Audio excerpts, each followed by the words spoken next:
HOA pushes black girl's wheelchair. Panics. When her brother turns out to be a federal judge. The moment her wheelchair toppled backward down the steps, time fractured. Screams erupted, but none louder than my own. I lunged forward as Emily crashed against the concrete, her arm pinned beneath the metal frame, tears streaking her face. Karen Mitchell, our proud and merciless HOA president, stood at the top of the stairs, arms folded, expression unreadable. "Well," she said with a shrug, brushing her palms together as if dusting off crumbs. "That was unfortunate. Unfortunate. That's what she called nearly killing my sister. She had no idea who she was dealing with. To her, I was just another black man in a nice house. But I wasn't just a homeowner. I was Federal Judge Malcolm Price, Ninth Circuit Court, with a zero-tolerance policy for bigotry in all forms. And Karen had just declared war.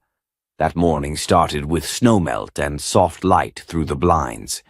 I was helping Emily into her jacket, adjusting the scarf around her neck before wheeling her out to the car. 6 months ago, she'd been hit by a drunk driver. Paralyzed from the waist down. Since then, I'd converted my home office into her bedroom and installed a temporary wooden ramp for her wheelchair. The permanent ramp was due next month. But Karen had made that ramp her latest obsession. 3 months ago, when she was elected president of the Oak Hill Bluffs HOA, things went from strict to sinister.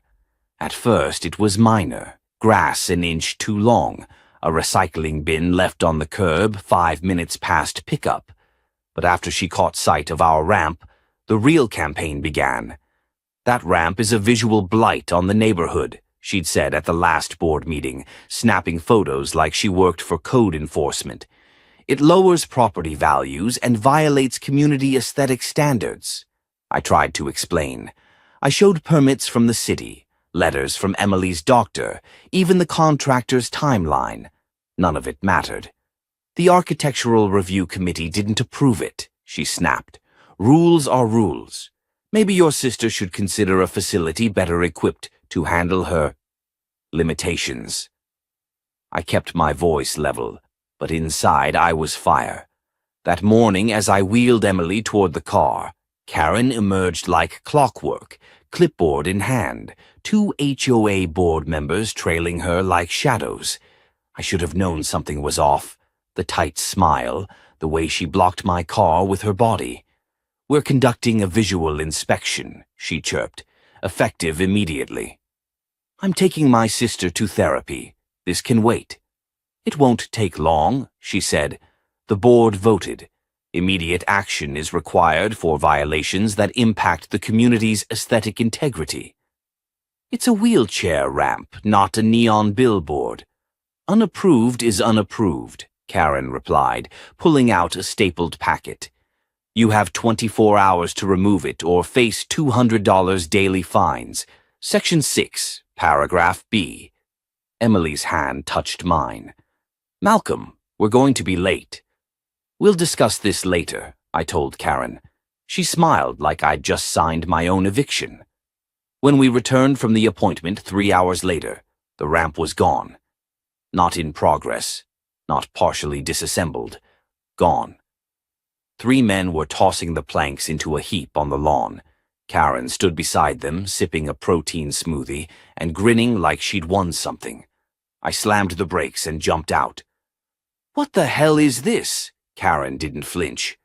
"Enforcing HOA policy. You were given notice." "I was given 24 hours, not 3 damn hours." The board determined this qualified for immediate removal. "My sister can't even get into the house now."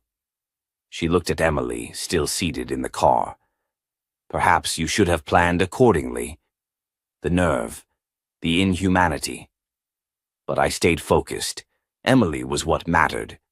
"Help me get her up the steps," I said. Karen gestured to the 2 men she'd hired. "Assist them. Just this once." But as they moved slowly, carefully trying to lift Emily in her chair up the concrete steps, Karen huffed in frustration. "This is taking forever. Just lift her already." "Please be careful," Emily whispered. Karen didn't listen. She grabbed the handles, tilted the chair back at the wrong angle, and tried to shove it up the step. She lost her grip. The chair jerked sideways. Emily's scream tore the air as the chair flipped backward and crashed onto the concrete. A sickening thud. My heart stopped. I ran to her, kneeling beside the crumpled frame. "Emily, are you hurt?" She was crying, clutching her arm. "My wrist. I can't move it." Karen stood above us, arms folded. "Well, that's what happens when people insist on ignoring rules. That ramp was a hazard." "You pushed her," I said, my voice shaking. "You pushed my sister down the stairs." "It was an accident. The wheelchair is the real issue here, clearly not safe for stairs." "Because it's not supposed to go upstairs," I shouted. Our neighbor, Mrs. Jenkins, had come out onto her porch. "I saw it. She yanked that chair. That was no accident." "I'll be reporting this," Karen muttered and turned to leave. "You're damn right you will, but you won't be the one writing the report." "I will." She stopped. "Excuse me.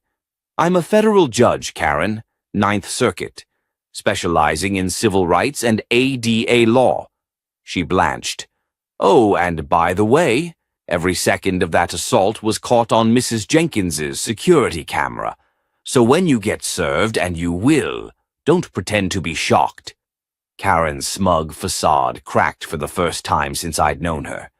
I turned to Mrs. Jenkins. "Can you help me get Emily back into the car? She needs the ER. Of course, honey, let's get her taken care of." As we backed out, I saw Karen still frozen in place. This time, she wasn't blocking anyone. Back at the hospital, the doctor confirmed a sprained wrist and bruised ribs. As he wrapped Emily's arm, he asked what had happened. "A neighborhood incident," I said. His brow furrowed. "You should press charges. That kind of negligence is criminal." "I will," I said, "but I'm not stopping there." That night, I stayed up until 3 a.m., drafting motions, contacting legal counsel, and preparing statements. I hadn't wanted to bring my career into my neighborhood, but Karen made that decision for me. She thought she was knocking down a ramp. She had no idea she was about to fall into federal litigation. The next morning, the HOA boardroom was already half full when I arrived, and you could feel the buzz in the air. Low murmurs, darting glances, neighbors pretending they weren't here just to witness a public execution. Emily insisted on coming with me, despite the sling on her arm and the bruises still blooming like shadows along her ribs. She rolled in beside me, silent but composed. Her presence alone changed the atmosphere. Sympathy began to crack through the curious stares.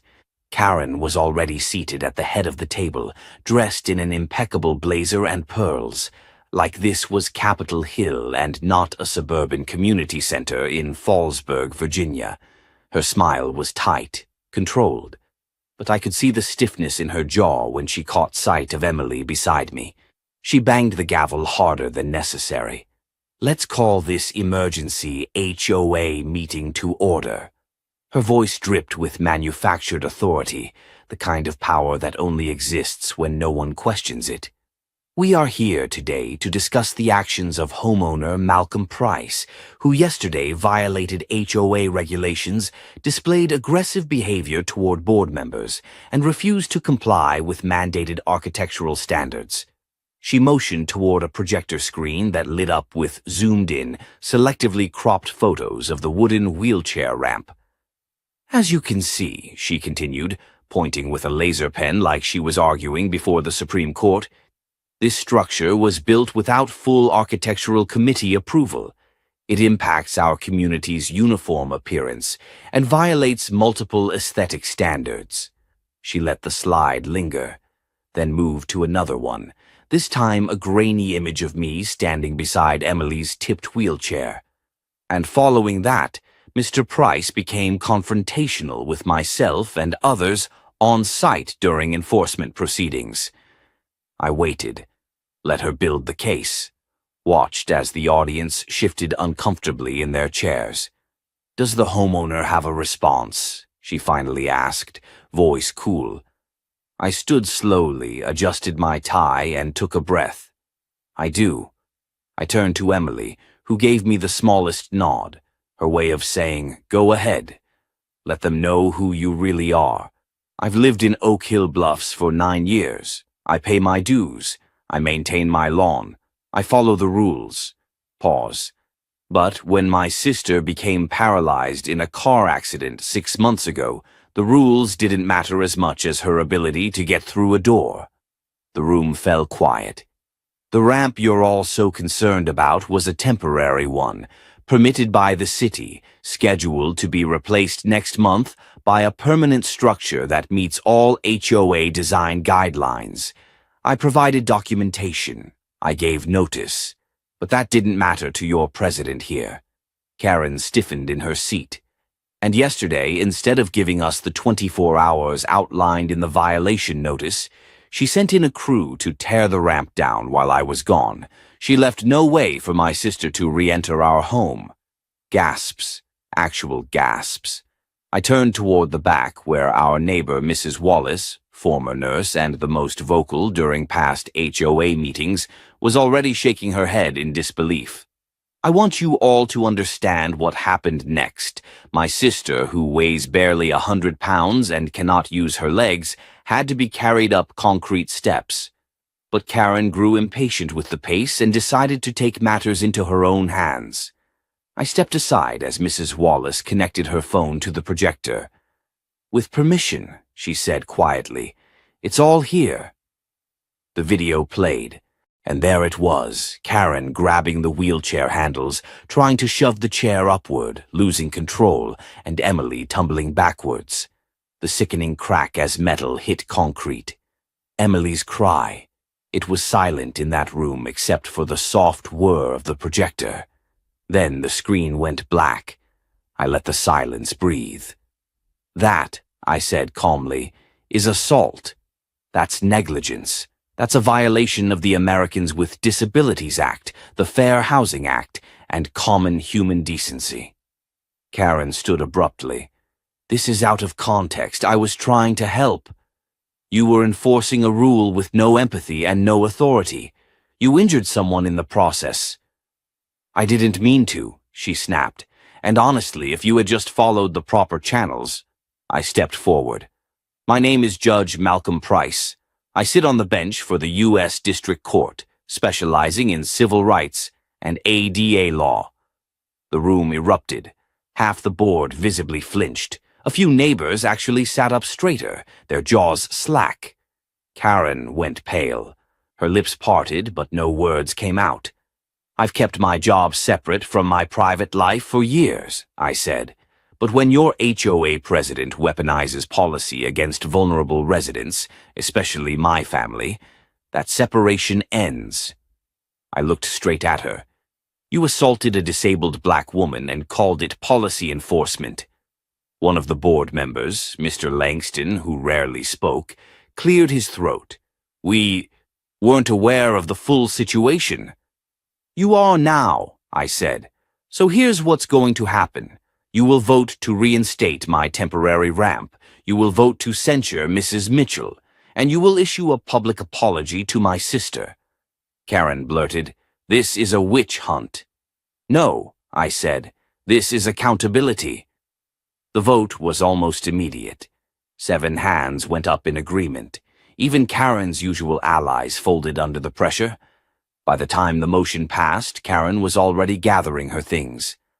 "I resign," she muttered, "effective immediately, for personal reasons." No one clapped. No one said a word. They just watched her walk out. Afterward, as Emily and I wheeled out into the lobby, a group of neighbors approached us. Mrs. Wallace offered to bring dinner. Another family offered to help rebuild the ramp, better and stronger. As we pulled into our driveway, Emily looked at me. "You didn't have to tell them who you were." I smiled faintly. "I wasn't planning to, but sometimes the only way to stop a bully is to show them they picked the wrong target." She laughed, even through her bruises. Karen really thought she was the law. She forgot the law wears a robe. The morning after the HOA meeting, our street felt different. You could feel it in the way people glanced toward our house a little longer than usual, in the quiet waves that came with more hesitation than friendliness. Emily sat by the window, arm in a sling, watching the cul-de-sac like it might change back to normal if she stared long enough. "It's quiet," she said. "It always is after people get exposed," I replied without looking up from my laptop. I was reviewing the footage again. The moment Karen lost control of the wheelchair burned into my memory like a scar. I'd filed the initial complaint through the proper federal channels that morning. The ADA office had already assigned a case number. Things were in motion, but the storm wasn't over. Later that afternoon, I received a certified letter slipped under the front door. Emily noticed first. "That looks official." I picked it up and read the bold header. "Notice of pending review. Architectural violation continuation." "They're calling the ramp a continuation of a violation," I muttered. "Even after the vote?" she asked, confused. "They're saying that since the ramp was removed and reinstated without a new application, it's now a separate offense. Looks like Karen's ghost is still pulling strings." I walked straight over to the HOA office, which sat at the front of the neighborhood. I didn't bother calling ahead. The door was unlocked, but inside only Mr. Langston and a young board assistant, Marla, were seated behind the counter. "Is this for real?" I asked, holding up the letter. Langston stood, adjusting his glasses. "Mr. Price, we weren't aware it had gone out. It wasn't authorized by the board." "But someone sent it?" He hesitated. "Karen still had access to certain systems. We're in the process of transitioning accounts." "You're telling me the woman who just resigned still has back-end access?" Marla cleared her throat nervously. "We've already disabled her login, but this was pre-scheduled to print and send." "She's sabotaging from the outside now," I said, jaw tightening. Langston looked genuinely apologetic. "We'll fix it. I promise I left with a printed memo stating the notice was void, but my gut said it wouldn't be the last attempt." That evening, as I walked Emily down the ramp, our ramp now reinforced with additional safety rails, we both heard the rumble of tires slowing. A black sedan parked across the street. Inside, a woman in her 50s with a tightly pulled bun and sharp sunglasses stepped out. She didn't wave, just observed us. Emily whispered, "Who's that?"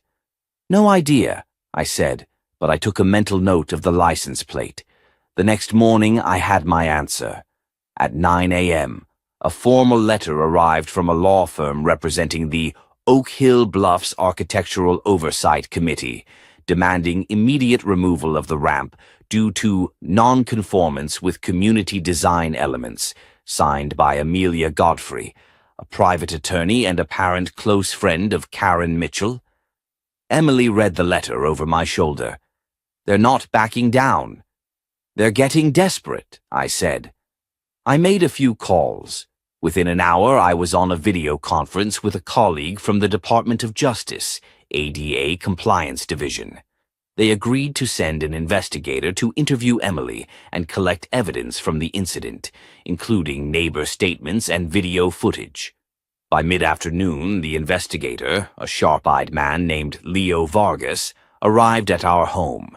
He spoke gently with Emily, recorded her testimony, and reviewed Mrs. Wallace's footage again with me.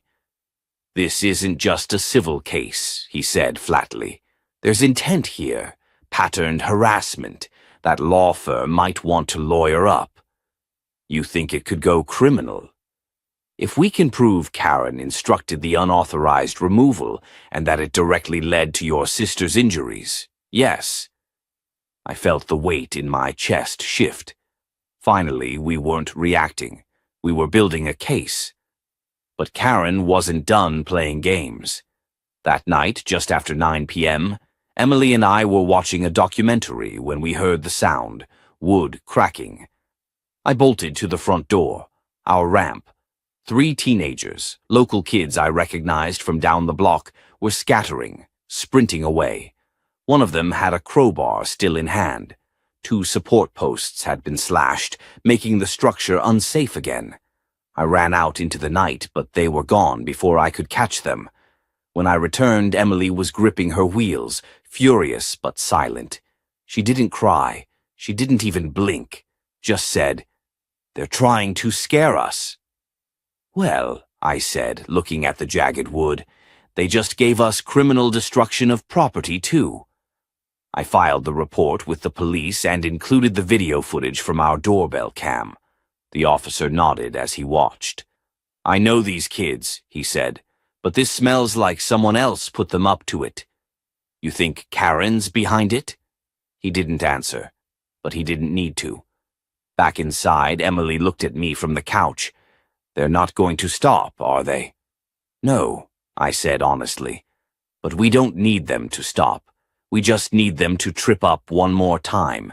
She smiled faintly. "You're gonna make them regret picking this fight." "I already do." That night, I didn't sleep. Instead, I drafted the first 10 pages of a formal complaint to the federal court, one that didn't just name Karen Mitchell, but also the HOA board members who enabled her, the law firm that sent out unlawful notices, and any future parties that sought to interfere with disability access. This wasn't about a ramp anymore. It was about a pattern, a system, and it was time to dismantle it, piece by piece.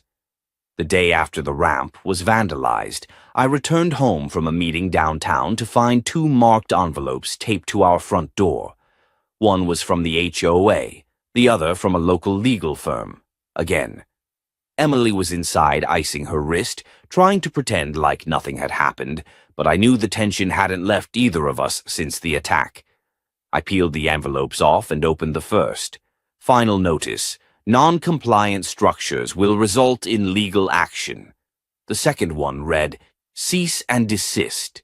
Failure to remove unauthorized construction may result in court-mandated penalties." So they were doubling down again, using intimidation tactics disguised as procedure.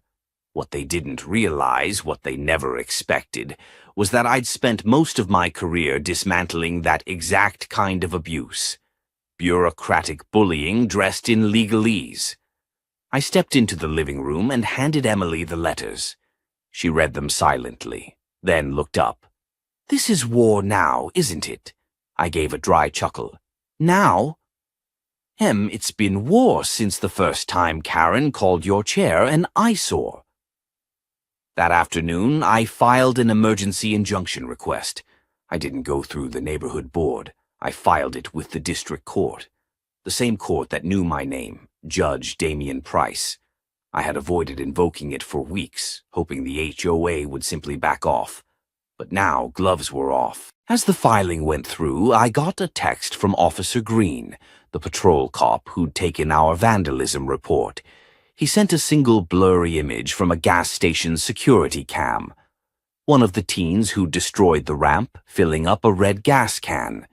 Green captioned it, "Kid's name is Kyle. Lives on Cedar. You were right, someone paid him." That was the opening I needed. I called Green immediately. Was it Karen? "We're not there yet, but the kid admitted someone gave him $50, told him it was a prank and not to worry about damage. He's a minor, but whoever funded this isn't." Green lowered his voice. "Judge, off the record, this neighborhood's been known for some shady HOA dealings for years.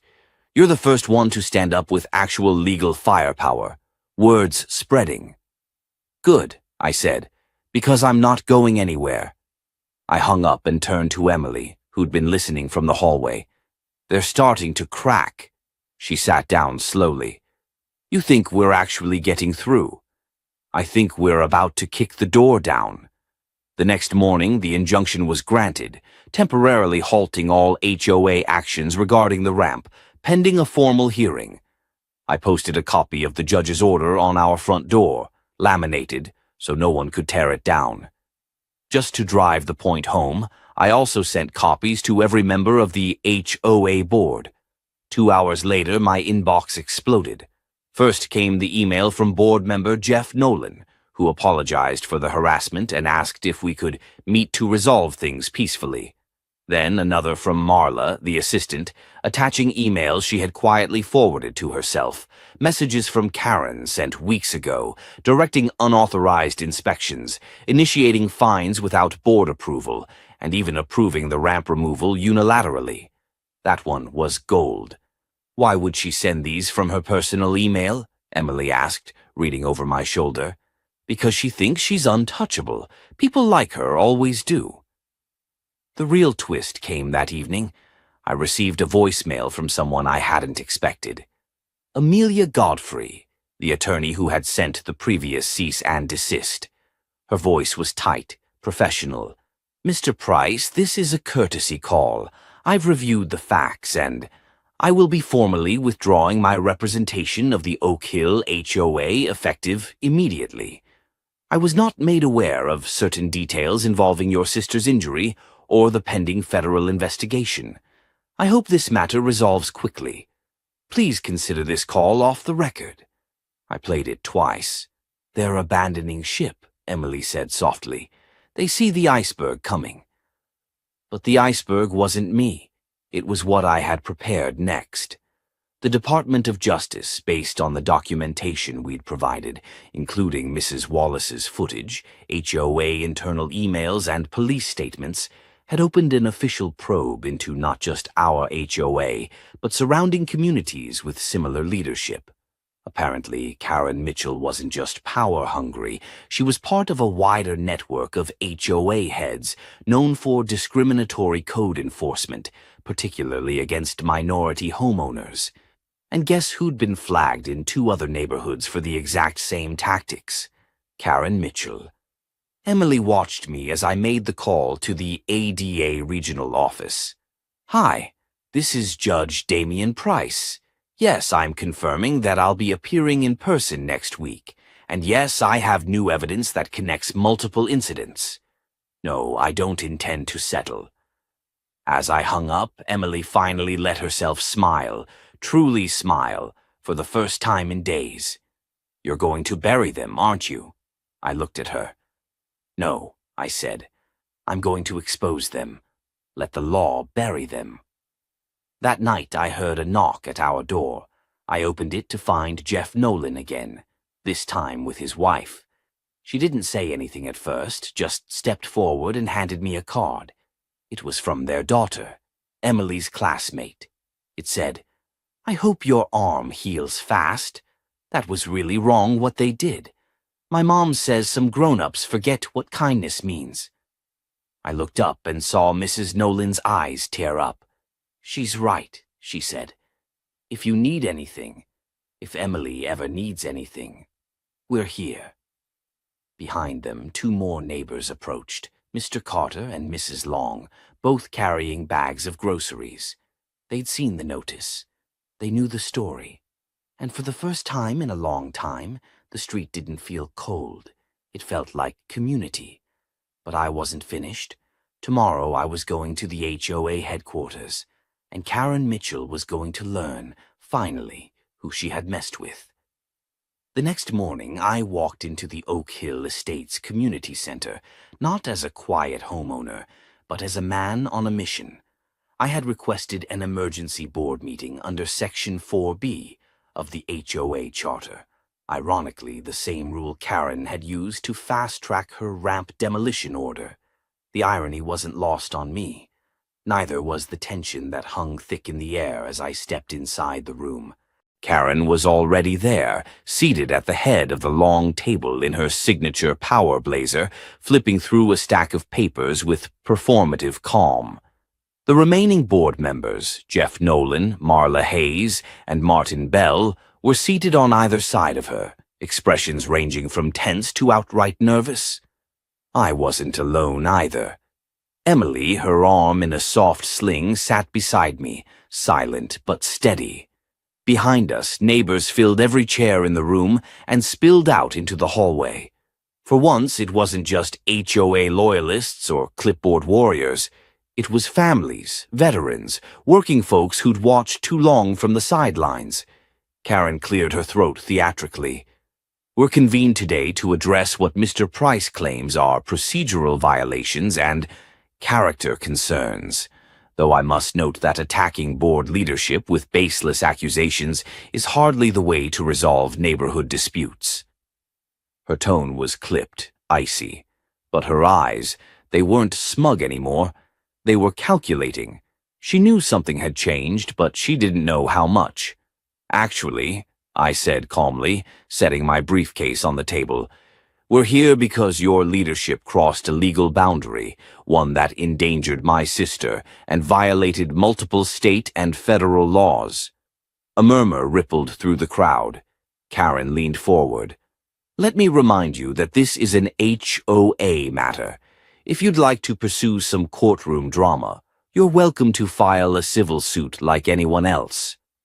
I opened the briefcase and pulled out 2 neatly organized folders, setting them on the table.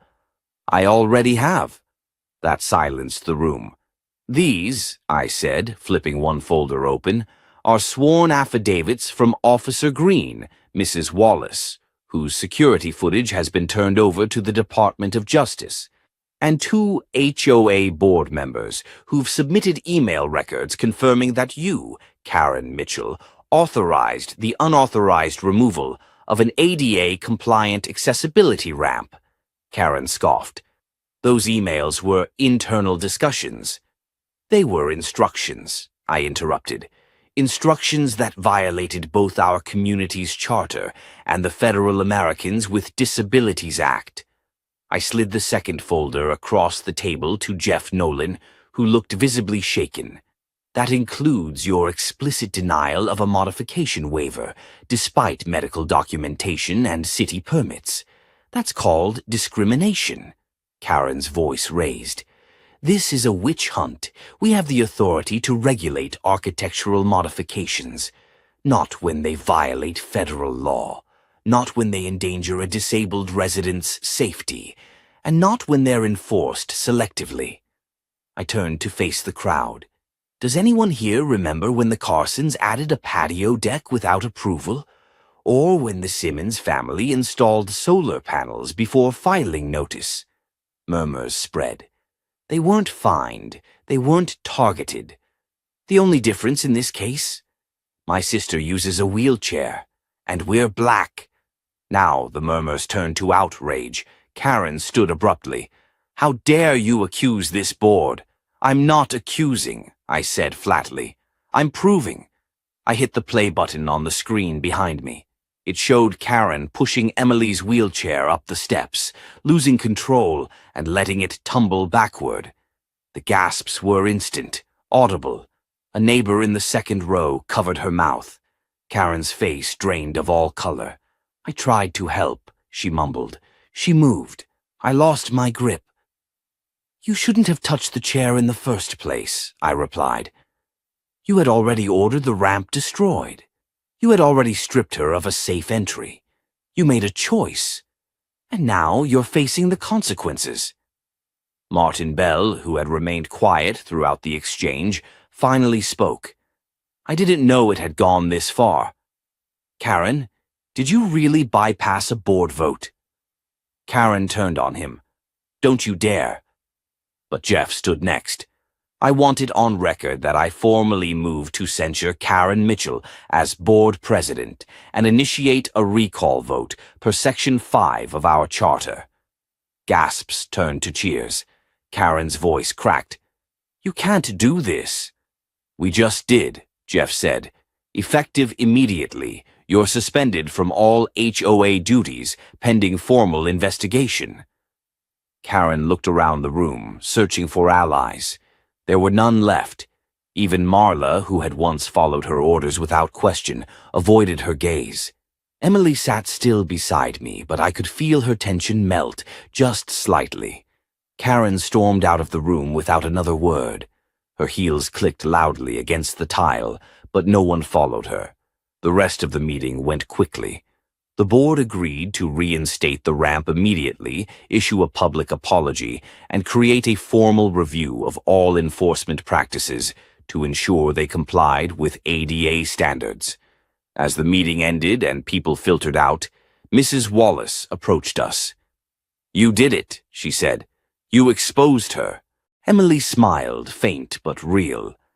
"He didn't just do it for me. He did it for all of us." And as we stepped outside into the cool afternoon air, a sense of something unfamiliar settled over the street. Relief, respect, and most of all, momentum. But I knew this wasn't over. Karen had been knocked down, but people like her didn't stay quiet for long, and the system she operated in was still intact. The next phase wasn't about punishment. It was about change. 3 days after the emergency HOA meeting, the streets of Oak Hill Estates had never felt more divided. On one side, there were neighbors who dropped off casseroles, offered to help rebuild the ramp, and whispered apologies as they passed me on the sidewalk. On the other, there were the silent ones, those who had voted for Karen Mitchell, benefited from her selective enforcement, or simply preferred to look the other way. The new acting president, Marla Hayes, called to inform me that the HOA would fully cover the cost of a professionally installed ADA-compliant ramp. No more delays, no more games.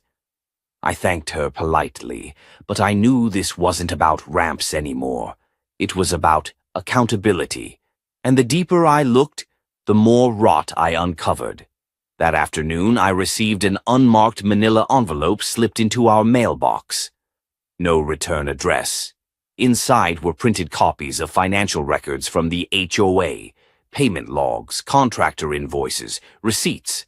At first glance, nothing jumped out. But then I saw it. 4 separate payments made to a company called Civic Maintenance Solutions, LLC. A quick online search revealed that the company didn't exist outside of a P.O. box and a disconnected phone number. But the name on the signature line of the invoice? Kyle Mitchell. Karen's son. I scanned the records again. Over $30,000 in maintenance payments had been made to that company over the last 2 years. I picked up the phone and called Susan, my longtime law clerk. "I need a formal request drafted for HOA financial records dating back 5 years, I told her. "We're expanding the scope of our investigation." "You think she was skimming?" Susan asked. "I don't think any more. I know." She paused. "Do you want to bring the DOJ in now?" "Not yet. First, I want her to see the fall coming." The next day, as Emily and I returned from one of her therapy sessions, we saw Karen for the first time since her suspension. She was pacing on her driveway, talking animatedly on the phone, waving her arms as if arguing with someone she couldn't quite overpower. Her eyes locked with mine. She paused mid-sentence and turned her back. Coward. Later that evening, I found a typed letter slid under our front door. It was unsigned, but the message was clear. "You've made your point. Walk away now, or the people who actually live here will make sure you and your sister don't feel welcome." I stared at the page, jaw tight. Then I calmly folded it and placed it inside a folder marked Evidence. Emily came into the room moments later. "Was that another threat?" I didn't lie. "Yes." She frowned. "What are you going to do?" I looked up at her. "The same thing I've always done. I'm going to follow the law, and this time, I'm going to make sure everyone sees it happen." The next morning, I met with Marla Hayes and Jeff Nolan at the community center. I laid out the evidence, the fake maintenance company, the invoices, the anonymous threats. Jeff went pale. Marla looked furious. "Why didn't we see this before?" she asked. "Because she never needed to hide it from you," I replied. "She counted on your loyalty, on your silence." Marla stared at the files. "We need to contact law enforcement." "Already did," I said. "The FBI has a white-collar crimes task force, and this crosses state and federal lines." "You're not just a homeowner," Jeff said suddenly. Are you? I met his gaze, then nodded slowly. I'm a federal judge, Ninth Circuit, specializing in civil rights and housing law. The room was dead silent. Marla leaned back, visibly stunned. Why didn't you say something sooner? Because I wanted to see what would happen when I was just James Price, not Judge Price. Jeff exhaled. Damn.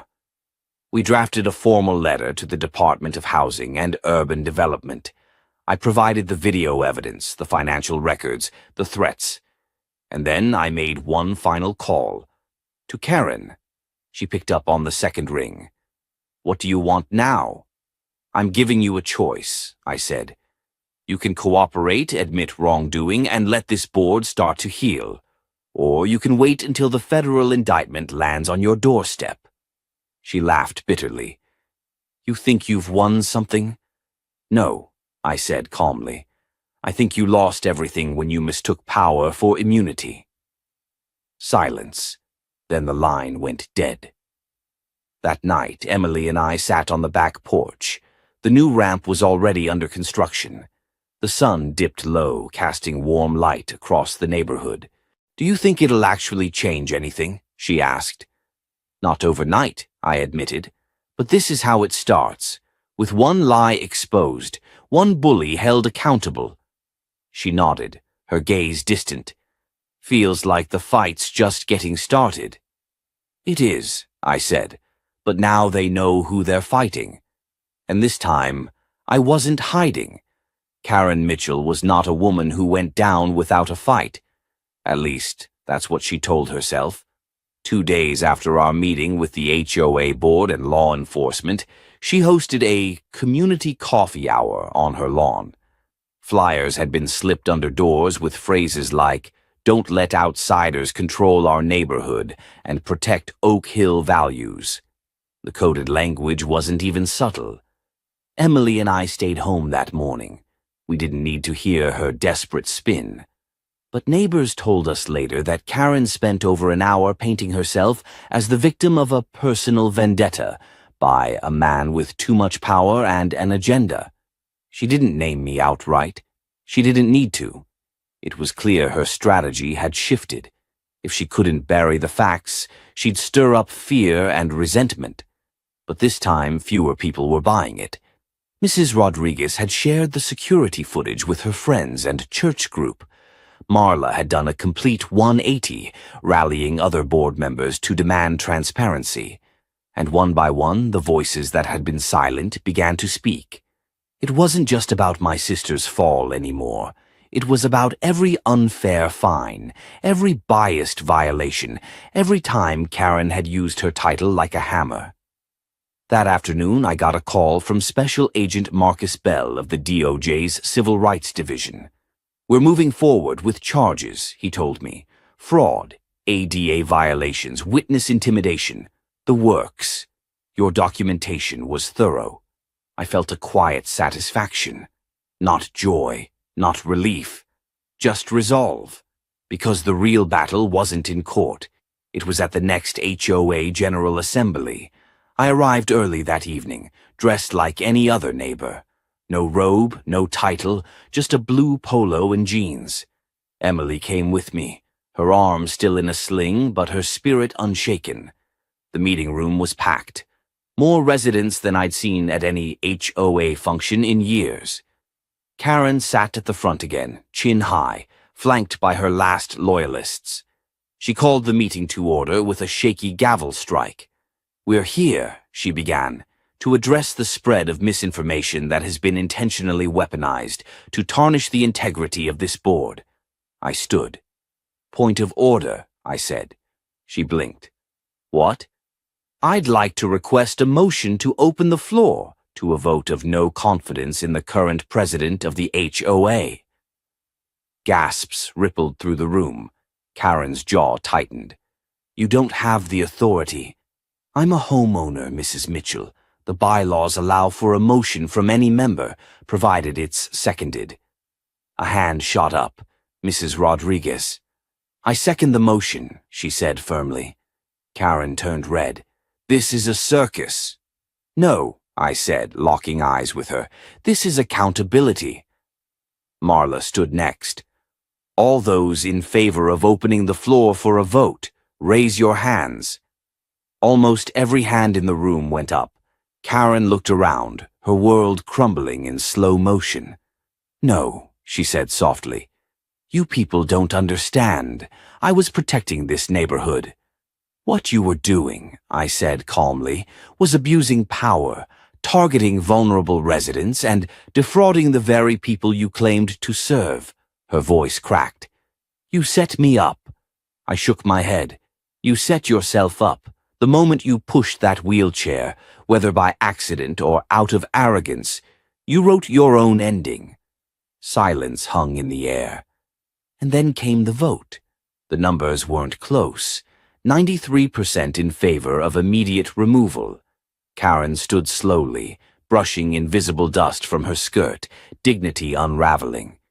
You'll regret this.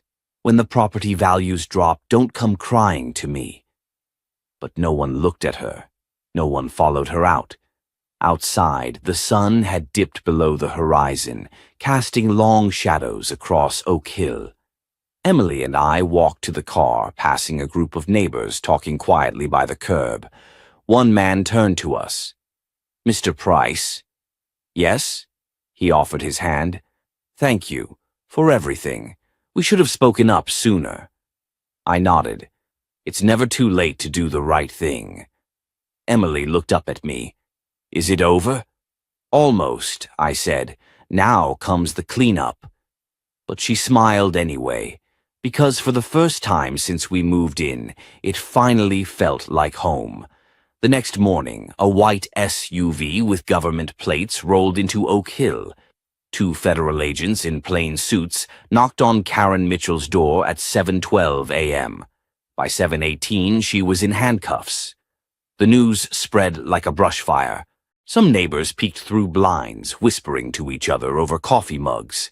Others stood openly in their driveways, phones recording as Karen, once the self-appointed queen of the HOA, was escorted into the back seat of a waiting car. Her hair wasn't curled, her makeup smeared. She looked smaller than anyone had ever seen her. The charges were public: DA violations, fraud, harassment, obstruction of justice. And based on what the forensic accountant had uncovered, wire fraud too. The DOJ wasn't playing. But the real shift didn't happen in court. It happened right there in the neighborhood. Later that day, I walked out to retrieve the mail and found 2 notes tucked in the mailbox. One handwritten from an elderly couple thanking me for standing up, the other from a teenage boy I barely knew, scribbled in messy ink. I saw what happened. I told my mom, "You're the kind of neighbor I want to be someday." I stared at that second note longer than I expected. Emily, now with her arm mostly healed, had started therapy at a nearby center. Our ramp, now rebuilt and permanent, stood sturdier than ever. This time, no one questioned it.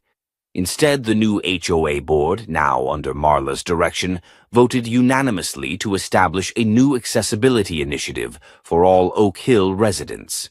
That included funding ramps, elevator installs, and disability sensitivity training for staff and volunteers. It didn't erase the past, but it was a start. One quiet Thursday evening, a neighborhood meeting was held in the rec center. The place was full, again, but the mood was different, warmer, more curious than combative. Marla opened the meeting, then turned the floor over to me. I didn't plan on saying much. I wasn't a man of long speeches. But standing in front of those faces, some supportive, some still hesitant, I took a breath and let my voice find its place. You all know what happened here. Some of you watched it unfold. Some stayed quiet. And some, like Mrs. Rodriguez, stepped up when it mattered most. This isn't about punishing one person. It's about realizing what we tolerate when we choose silence. My sister got hurt, but what nearly broke her wasn't the fall. It was thinking that no one cared. I looked around. You proved her wrong. eventually, and that's something. There was a beat of stillness, then a scattering of applause. I didn't need a standing ovation.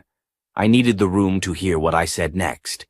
There are people like Karen Mitchell in every system, people who wrap cruelty in rules and call it order, people who think kindness is weakness.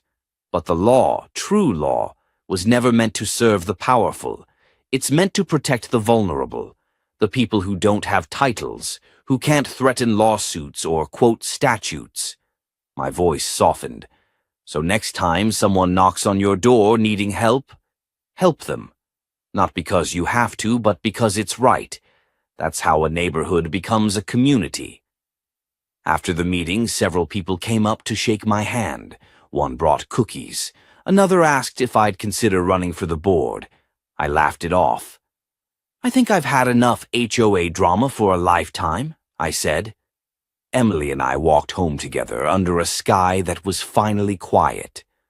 No clipboard Karen, no threats, just the sound of sprinklers, cicadas, and peace. Back at the house, I opened my laptop and drafted an email to a journalist who had reached out. She wanted to do a feature on what happened in Oak Hill, how one woman's abuse of power sparked a reckoning. I almost declined. Then I remembered that note from the teenager. You're the kind of neighbor I want to be someday. That wasn't about me. That was about truth. About what happens when someone stands up and says, "This ends now." So I hit send. And I hope when people read this story or watch it, they remember something. Justice isn't a title. It's a choice. One you make every day. If this story moved you, if it reminded you that doing the right thing matters, subscribe to the channel, leave a comment, and share it. Because sometimes the smallest acts spark the biggest change.